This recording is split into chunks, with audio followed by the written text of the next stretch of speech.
Water worries building up tonight 6 months after a fuel leak was reported. Good evening, I'm Kenny Choi. We've learned millions will be spent on the massive Red Hill fuel leaks. But after January's leak, some fear that it may not be enough to keep our drinking water safe. KITV4's Paul Drews has more in tonight's top story.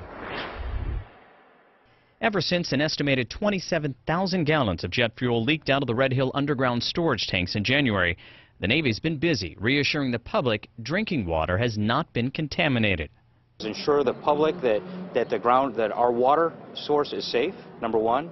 Number two, ensure the public that we have modern systems inside Red Hill, that we are wholly committed to making sure that it is operated safely, professionally.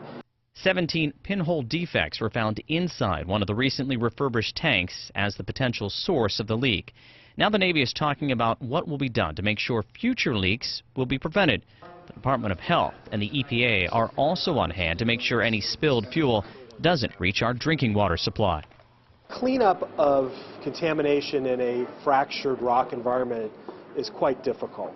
We're looking to try to bring in some outside expertise to help us with that, and technology is available there. But we're also looking at trying to find expertise on these big tank systems to try to figure out what technologies are available to improve the facility.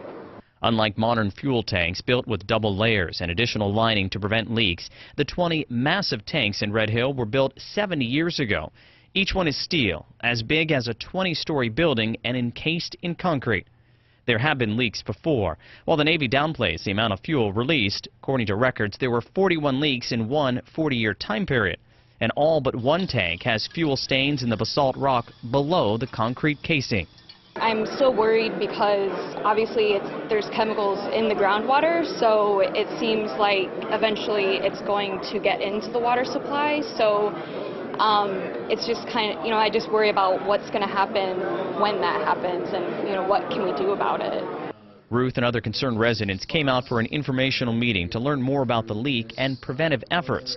The Navy will be adding 2 more monitoring wells on the north side of the tanks in case spilled fuel from this leak or others is headed toward Halava. The Navy will also be spending $60 million over the next 2 years to refurbish more tanks, but no additional protective layers will be added. And that leaves some still worried about our drinking water. The water from these wells, it's a lifeblood of the people who live on Oahu.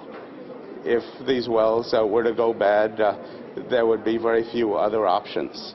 So it's really critical. Now the 2 monitoring wells are expected to be in place by this fall, and by November the Navy aims to award contracts for an advanced leak detection study as well as a secondary containment study. In the meantime, regular refurbishing work will take place on those 70-year-old storage tanks. Kenny?